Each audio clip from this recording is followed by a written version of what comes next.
Can new immigration minister save Atlantic Canada immigrant exodus? As Atlantic Canada grapples with a troubling trend of immigrant outmigration, all eyes are on the newly appointed immigration minister. With communities struggling to retain newcomers despite promising settlement programs, the region's future economic and demographic balance hangs in the balance. If you are interested in this topic, please pay attention and watch the video through to the end to get all the information. Please hit like and subscribe, and don't forget to push the notification bell for an upcoming video. Atlantic Canada faces a persistent challenge: retaining immigrants. Despite efforts to attract newcomers to provinces like New Brunswick, Nova Scotia, Prince Edward Island and Newfoundland and Labrador, many leave within a few years, often for better opportunities elsewhere. With Lena Mettledge-Diab, a Nova Scotia MP, appointed as Canada's new Minister of Immigration, Refugees, and Citizenship in 2025, experts are urging her to prioritize strategies to boost retention rates in the region. Economist Herb Emery, Vaughan Chair in Regional Economics at the University of New Brunswick, emphasizes that better economic opportunities, credential recognition, and innovative policies are key to keeping immigrants in Atlantic Canada. This article explores the region's retention struggles, the economic factors driving out migration, and actionable solutions to make East Coast of Canada a permanent home for newcomers. The retention problem in Atlantic Canada. Atlantic Canada's immigrant retention rates lag behind the national average. A Statistics Canada report highlights that immigrants intended for Atlantic provinces increasingly relocate to Ontario, drawn by stronger job markets and settlement support. PEI has the lowest retention rate in Canada, though recent data shows slight improvement. Although, the province's three-year retention rate rose from 33.3% in 2017 to 43% in 2021, according to PEI's population framework. Still, these numbers reveal a troubling trend. Many newcomers see Atlantic Canada as a temporary stop rather than a long-term home. Why do immigrants leave? The answer lies in the region's economic structure. Atlantic Canada has historically relied on immigration to fill immediate labor shortages, particularly in low-wage, seasonal industries like agriculture, fisheries, and tourism.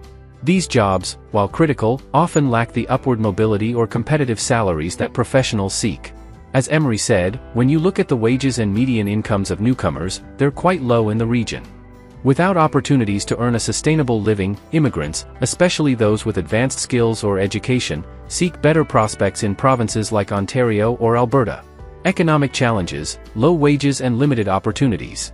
Atlantic Canada's economy is heavily seasonal and labor-intensive, with industries that often operate on thin profit margins.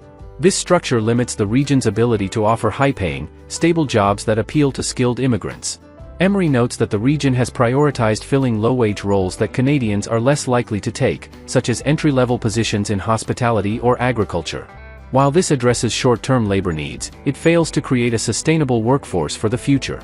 The region's aging population and high youth outmigration exacerbate the problem.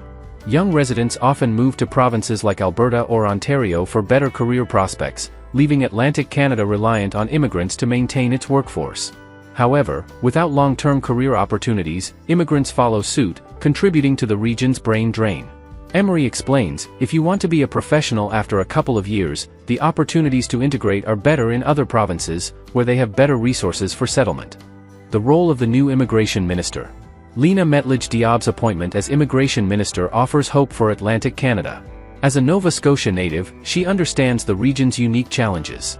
Emery believes her regional roots could drive policies tailored to Atlantic Canada's needs, particularly in addressing retention. Diab's role will involve balancing national immigration goals with regional priorities, ensuring that Atlantic Canada isn't left behind in Canada's broader economic strategy. Solutions to boost retention. To reverse the trend of low retention, Atlantic Canada must adopt a multifaceted approach. Here are key strategies to make the region more attractive to immigrants. Create high-value economic opportunities. The most effective way to retain immigrants is to offer competitive wages and career growth. Emery emphasizes, you need to provide opportunities to earn a good living. This means investing in industries that offer stable, high-paying jobs, such as technology, healthcare, and advanced manufacturing. By diversifying the economy beyond seasonal industries, Atlantic Canada can attract and retain professionals who might otherwise leave for urban centers. For example, Nova Scotia has seen growth in its tech sector, with companies like IBM and REITspace establishing a presence in Halifax. Expanding these industries across the region could create a pipeline of high-skilled jobs, appealing to both immigrants and local graduates. Improve credential recognition. Many immigrants arrive with advanced education and professional experience but struggle to have their credentials recognized in Canada. This forces skilled workers, such as doctors or engineers, into low-skill jobs, leading to frustration and outmigration. Emory suggests prioritizing credential recognition programs to help immigrants work in their fields. Streamlined processes, funding for bridging programs, and partnerships with professional associations could ensure newcomers can contribute their expertise to the region's economy. Support international students.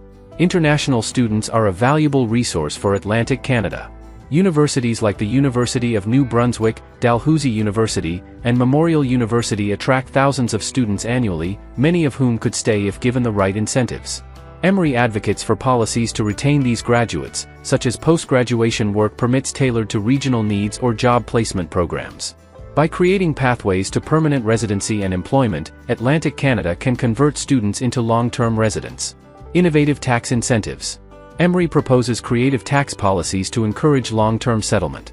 For instance, offering tax credits to immigrants who remain in Atlantic Canada for 5 or more years could incentivize staying. These benefits would be particularly effective for high-earning professionals, such as physicians or engineers, who could see significant financial advantages. Such policies would signal that Atlantic Canada values its newcomers and is committed to their long-term success. Strengthen settlement support. Integration is critical to retention. During the COVID-19 pandemic, Emory notes, Canada struggled to integrate newcomers effectively, leaving many feeling disconnected from their communities. Enhanced settlement services, such as language training, cultural orientation, and community engagement programs, can help immigrants build roots. Organizations like the Immigrant Services Association of Nova Scotia already provide valuable support, but expanding these services across the region could make a significant difference. Emory warns that eliminating them could be a dangerous gamble. Larger provinces like Ontario have thicker labor markets, making it easier for businesses to set up there. Without barriers, Atlantic Canada risks losing businesses and jobs to these economic hubs, further weakening its ability to retain immigrants. However, if managed carefully, reducing trade barriers could attract investment to Atlantic Canada, provided the region remains competitive. Investments in infrastructure, education, and innovation could help balance the risks and rewards, ensuring that the region benefits from a more integrated national economy. A call to action for Atlantic Canada. Atlantic Canada's low immigrant retention rates are a wake-up call. To thrive, the region must move beyond filling low-wage jobs and focus on building a vibrant, diversified economy. With Lena Mettledge-Diab at the helm of Canada's immigration policy, there's an opportunity to implement targeted strategies that address the region's unique challenges. By offering competitive wages, streamlining credential recognition, supporting international students, and introducing innovative incentives, Atlantic Canada can become a destination where immigrants choose to stay. Atlantic Canada has immense potential to become a welcoming, prosperous home for immigrants. By addressing the root causes of low retention, limited economic opportunities, barriers to professional integration, and insufficient settlement support, the region can reverse its outmigration trends.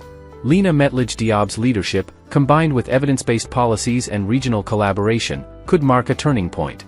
As Atlantic Canada invests in its future, it can transform from a temporary stop into a permanent home for newcomers, driving economic growth and cultural diversity for generations to come. The path forward for Atlantic Canada's immigration strategy will require bold reforms, local collaboration, and federal resolve. Whether the new minister can rise to the occasion and stop the exodus remains to be seen. But for thousands of hopeful newcomers and aging rural towns alike, the stakes couldn't be higher. That is all for today, in this video. What are your thoughts on this? Please let us know in the comments section below. Thanks for watching the entire video. Hopefully, the information is useful to you. See you later, in the next video. Till then, take care.